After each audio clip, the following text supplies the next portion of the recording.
Hey guys, it's Ashita. Welcome back to my channel. I hope you all are doing great.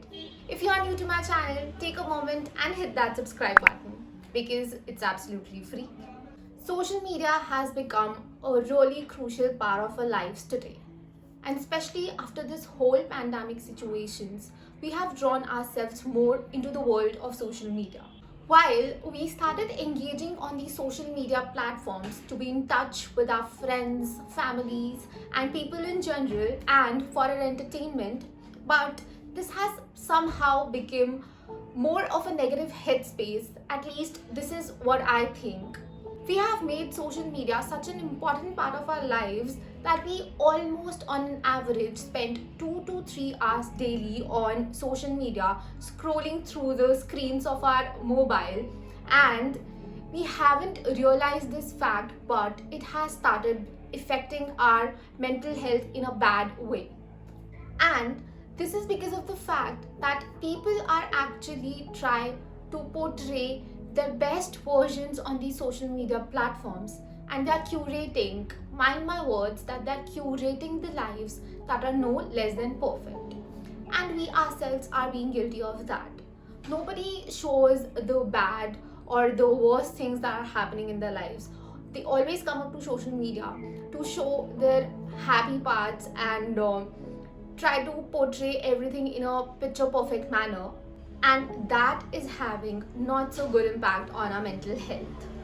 But the good thing is that nowadays people have started recognizing this fact that social media is impacting them in a bad manner, and there is a trend going on which is called as digital minimalism, which is nothing but actually limiting your exposure to social media, and if not limiting, but try to filter out what you expose yourself to.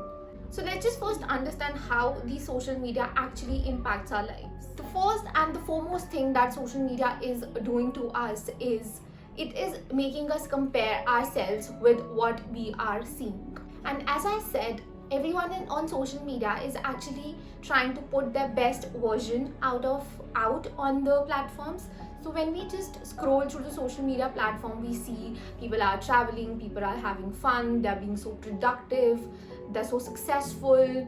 So somehow we just start comparing ourselves to them. We just start feeling, this person is traveling, why am I sitting at home? This person is doing so great in our lives, they're hanging out with their friends, they're shopping these many things, and they're doing what not, and that just makes us feel bad about ourselves. We start feeling that we are worthless, we are not doing anything, but this is not the truth. So for example, when you see a person doing really great on social media, you see their fancy house, their fancy lifestyle, their nice clothes, that they're traveling, they are doing so great things, but that is not only their life. They also have a lot of things going on with them, but they do not show it on the social media platforms, and this we need to actually understand and stop comparing ourselves to what we actually see, and should bear this thing in our mind that all those things are actually curated. Those are not the plain truth. And this can be understood from the fact that studies in Canada and UK and almost every part of the world has shown that the major reason for depression, anxiety, and stress amongst us millennials is because of the fact that we expose ourselves too much to these social media platforms. The second and a much worse thing that we are doing to ourselves is that we are valuing ourselves from the number of likes, comments, and shares we are getting on social media. We have actually made ourselves a product. We are going out there and selling ourselves, and we start valuing ourselves by the number of likes that people are actually giving us, which is such a bad thing that we are allowing someone to assign value to us. This might not actually strike you on the face of it, but that's true because somehow it is going, all that is going in your subconscious mind and is messing up with your mental health. So make a conscious effort to not indulge in such practices and do not attach your values to what others are actually reacting to. Another bad impact that social media is having on us is that we are losing our focus.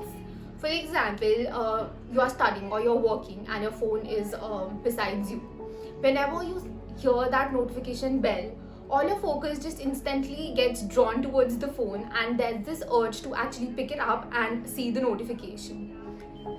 Just tell me how many of you actually just checks the notification as soon as the bell rings, or you just scroll through the scroll down to the screen and just read it from above if you're not even opening the app, but you actually read the notifications through the notification panel. It just creates such an urge, and actually we loses all our focus, which is not at all a good thing. This shows that we have actually become addicted to social medias, and we are almost all the time glued to our phones, and that is not a good thing. So now, what are some of the ways that through which actually you can limit your time on social media and stops it from messing it with your mental health? The first and the foremost thing is you need to turn off the push notification, because as I said, we have such a bad urge to actually check our phones every time we heard that notification bell. That's so bad. If you will just turn off the notification push notification, you won't know if you have received any message or if there is something up unless and until you are opening that app. So you can actually stop this push notification. You can just turn it off, and it is going to actually help you a lot. The second thing is replace the social media with something more productive. So whenever we are getting bored, we just tend to pick up our phone and just start scrolling, and that 5 minutes or 10 minutes scrolling just gets turned into hours, and we don't even realize this. By this, we have wasted so much of our times. So just try replacing it with something that is more productive and that gives you more pleasure. So you can actually indulge into some hobby, and if not, you can actually try finding something on social media only. So what I have done is I have downloaded an app which is an online apps for books.